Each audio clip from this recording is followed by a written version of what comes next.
Renault s'est fâché. Si, le sextuple champion du monde de Formule 1 en avait assez de passer pour un marchand de voitures sans moteur. Son département compétition, baptisé Renault Sport, a pris les choses en main. Une Renault avec des chevaux en vente libre, ça existe, la preuve, la Clio RS. RS pour Renault Sport, il y en a qui suivent, ça fait plaisir. Extérieurement, la RS inspire le respect. Bouclier et becquet spécifiques, voie élargie, châssis surbaissé et jantes de 15 pouces, le bébé argenté marque son territoire, va y avoir du sport. À bord, pas de chichi, mais de l'efficace, comme les sièges baquets ou le volant au revêtement antidérapant, du soigné comme le pédalier et le pommeau de levier en alu, ou du suggestif comme les compteurs à fond blanc. Si on l'aime pour son physique, la RS, on l'aime d'abord pour son moteur. Un honnête 2 litres 16 soupapes comme celui du Scénic à papa, passé entre les mains de Mecachrome et des ingénieurs de Renault Sport. Résultat, 30 chevaux de gagné et 100 turbos s'il vous plaît. Les accélérations impressionnent, mais ces 172 chevaux déçoivent un peu en reprise, équivalente à celle d'une 206 S16 de 140 chevaux. Vive et précise, la RS a quand même un sacré répondant.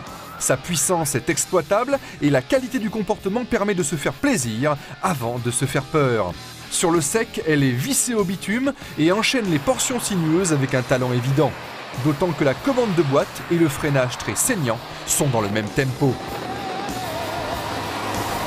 Clin d'œil à la Formule 1, en limite zone rouge, une diode verte indique qu'il est temps de passer le rapport supérieur. Un bon conseil tout de même, quand on flirte avec les 7000 tours, mieux vaut fixer son attention sur la route que sur la diode. Quand l'adhérence décroît, le manque de motricité et l'absence d'antipatinage obligent à élargir les trajectoires. La RS trouve alors ses limites. Le confort de suspension ferme, mais en parfaite adéquation avec le comportement dynamique, exige un dos musclé, mais il ne torture pas les lombaires. Si vous trouvez la Clio RS un peu bruyante, c'est que vous êtes déjà largement au-dessus des vitesses permises. Dans la dynastie Clio, la RS se connaît une aïeule de renom, la Williams, lancée en 1993. La comparaison était tentante. Nous avons donc demandé son avis au propriétaire heureux d'une petite bombe bleue. C'est très belle. Elle est très belle en mouvement cette voiture. Beaucoup plus trapue que l'autre, beaucoup plus agréable à l'œil. Les lignes sont beaucoup plus courbes, moins agressives, mais très jolies.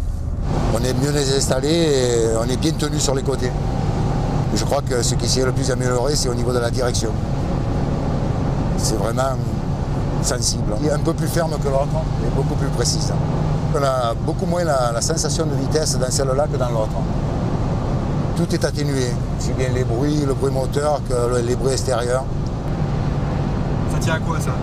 À mon avis, ça tient à une qualité d'isolement entre le compartiment moteur et le compartiment habitacle qui a été amélioré nettement. Et en plus, la RS d'aujourd'hui coûte le même prix que la Williams d'hier, avec ses 22 chevaux de moins et son équipement de radin.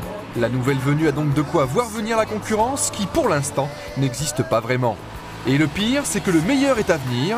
En septembre prochain, Renault commercialise la Clio V6, une propulsion de 250 chevaux.